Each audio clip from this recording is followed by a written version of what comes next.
Assalamualaikum warahmatullahi wabarakatuh. Alhamdulillahi rabbil alamin. Wassalatu wassalamu ala asrafil mursalin Sayyidina Muhammad wa ala alihi wa sahbihi ajma'in. Amma ba'du. A'udzu billahi minasyaitonir rajim. Bismillahirrahmanirrahim. إن الذين يكتمون ما أنزلنا من البينات والهدى من بعد ما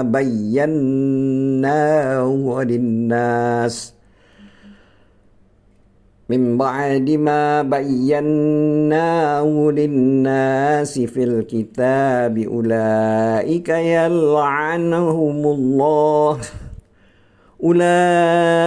يلعنهم الله ويلعنهم اللاعنون إلا الذين تابوا وأصلحوا وبينوا فأولئك أتوب عليهم وأنا التواب الرحيم إن الذين كفروا وماتوا وهم كفار أولئك عليهم لعنة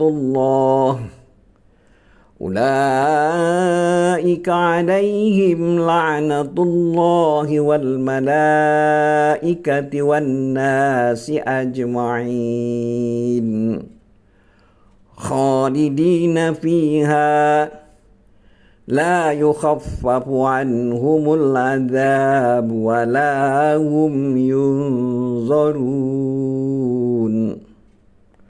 خالدين فيها لا يخفف عنهم العذاب ولا هم ينظرون. Artinya, sesungguhnya orang-orang yang menyembunyikan apa yang telah kami turunkan berupa keterangan-keterangan yang jelas dan petunjuk, setelah kami menerangkannya kepada manusia dalam Alkitab, mereka itu dilaknati Allah dan dilaknati pula oleh semua makhluk yang dapat melaknati. Kecuali mereka yang bertaubat, mengadakan perbaikan, dan menerangkan kebenaran, maka terhadap mereka itulah aku menerima taubatnya, dan akulah yang maha penerima taubat, lagi maha penyayang. Sesungguhnya orang-orang kafir dan mereka mati dalam keadaan kafir, mereka itu mendapati laknat Allah, para malaikat, dan manusia seluruhnya. Mereka kekal di dalam laknat itu, tidak akan diringankan siksa dari mereka, dan tidak pula mereka diberi tangguh. Al-Baqarah surat 159 ayat 159, 160, 161 dan 162.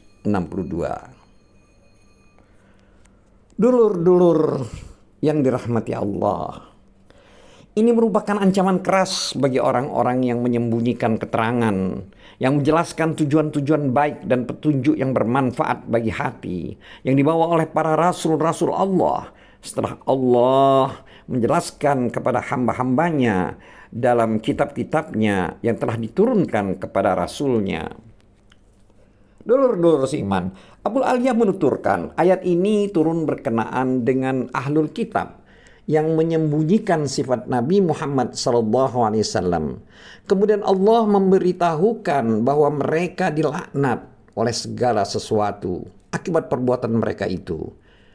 Sebagaimana seorang ulama dimohonkan ampunan oleh segala sesuatu.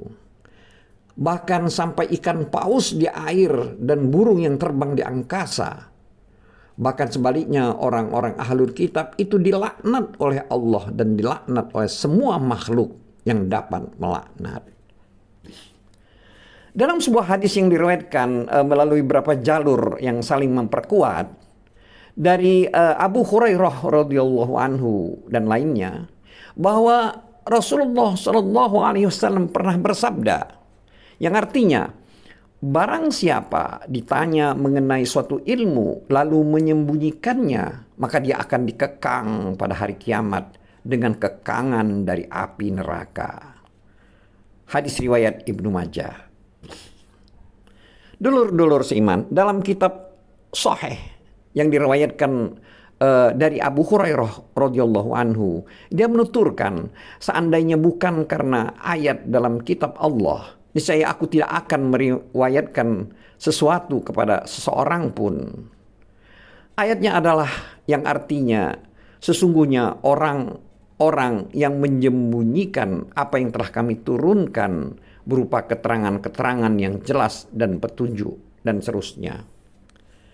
Mengenai firman Allah yang berbunyi dan dilaknat oleh semua makhluk yang dapat melaknat, Abul Aliyah, Rabi An-Nas dan Qatadah mengatakan, mereka itu adalah mereka yang dilaknat oleh para malaikat dan orang-orang yang beriman. Dalam sebuah hadis telah dijelaskan bahwa seseorang yang berilmu itu akan dimohonkan ampunan oleh segala sesuatu, sampai ikan paus yang berada di dalam laut pun memohonkan ampunan baginya. Ini diriwayatkan oleh Abu Daud, At-Tirmizi, Ibnu Majah, Ibnu Hibban dalam kitab As-Sahih, dan Al-Bahaiki dalam Su'abul Iman, yang berupa hadis panjang. Dulur-dulur seiman, dalam ayat ini itu disebutkan bahwa orang yang menyembunyikan ilmu akan dilaknat oleh Allah, para malaikat dan seluruh umat manusia.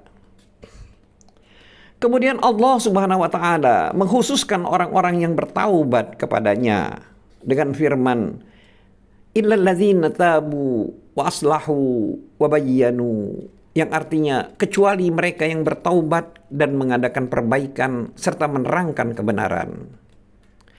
Itu maknanya atau maksudnya adalah mereka menarik diri dari apa yang telah mereka kerjakan dan memperbaiki amal perbuatan mereka serta menerangkan kepada manusia apa yang telah mereka sembunyikan itu. Selanjutnya, faulaika atubu alaihim wa ana tawwabur rahim, yang artinya maka terhadap mereka itu aku, Allah, menerima taubatnya dan akulah yang maha penerima taubat lagi maha penyayang. Dulur-dulur seiman, dalam ayat tersebut juga terdapat dalil yang menunjukkan bahwa penyeru kepada kekufuran atau kepada bid'ah, jika dia tidak enggan bertaubat kepada Allah, maka Allah pasti akan menerima taubatnya. Dalam sebuah hadis telah dijelaskan bahwasanya untuk umat-umat terdahulu, taubat orang seperti mereka itu tidak akan diterima. Akan tetapi ketentuan tersebut berbeda dengan saat ini, dengan kini, karena ia merupakan bagian dari syariat Nabi Muhammad SAW.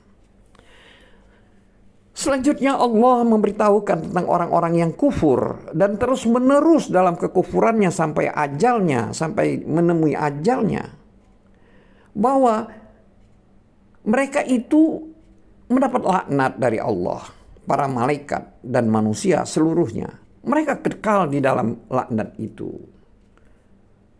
Alaihim laknatullah wal malaikati wan nasi ajma'in khalidina fiha. Maksudnya adalah mereka itu akan terus-menerus mendapat laknat sampai hari kiamat kelak.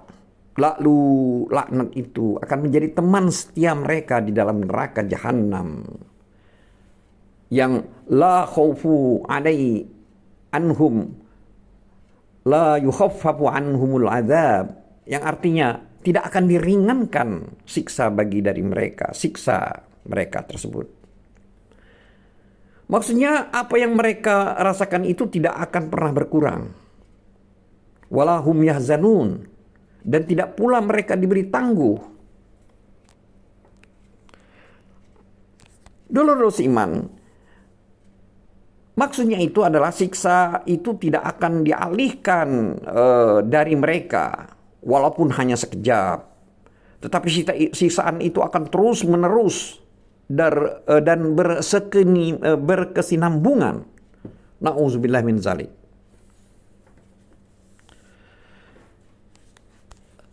Sebuah catatan, dulur-dulur beriman, bahwa tidak ada perbedaan pendapat mengenai dibolehkannya melaknat orang-orang kafir secara umum. Umar Ibnu Khattab radhiyallahu anhu sendiri dan para pemimpin setelahnya juga pernah melaknat orang-orang kafir dalam kunut ataupun di luar kunut. Sedangkan mengenai laknat terhadap orang-orang kafir tertentu, misalnya fulan dan fulan, maksudnya si fulan atau si fulan, maka sekelompok ulama berpandangan bahwasanya laknat seperti ini tidak diperbolehkan. Karena kita tidak tahu dalam keadaan bagaimana Allah akan dalam keadaan bagaimana Allah mengakhiri hidup orang tersebut. Jadi kita boleh melaknat orang kafir secara umum, namun terhadap orang-orang kafir tertentu, misalnya si A atau si B, maka sekelompok ulama berpendapat bahwa tidak diperbolehkan. Karena pada dasarnya kita tidak tahu bagaimana Allah mengakhiri hidup orang-orang tertentu tersebut. Dan sebagian ulama berargumentasi dengan firman Allah yang artinya sesungguhnya orang-orang kafir itu dan mereka mati dalam keadaan kafir, mereka itu mendapat laknat Allah, para malaikat dan manusia seluruhnya. Dulur-dulur seiman, kelompok yang lain membolehkan laknat terhadap orang-orang kafir tertentu. Jadi kelompok lain ini membolehkan misalnya melaknat seorang kafir tertentu atau si A, si B yang telah jelas bagi mereka kelihatan kafir. Pendapat ini dipilih oleh Abu Bakar bin Al-Arabi Al-Maliki. Namun ia berlandaskan pada hadis yang lemah. Sedangkan kelompok lain berdalilkan pada sabda Rasulullah SAW dalam kisah orang yang dibawa ke hadapan Nabi dalam keadaan mabuk. Maka beliau menjatuhkan had atau hukum siksa baginya. Lalu ada orang yang berkata, semoga Allah melaknatnya. Betapa seringnya dia melakukan hal tersebut, maksudnya mabuk tersebut.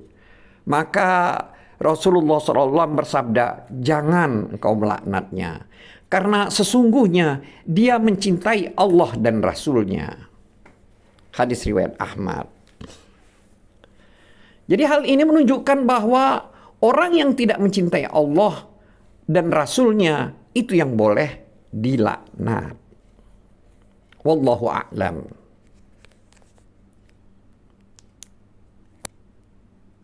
Wallahu a'lam bissawab. Wabillahi taufiq wal hidayah. Wassalamualaikum warahmatullahi wabarakatuh.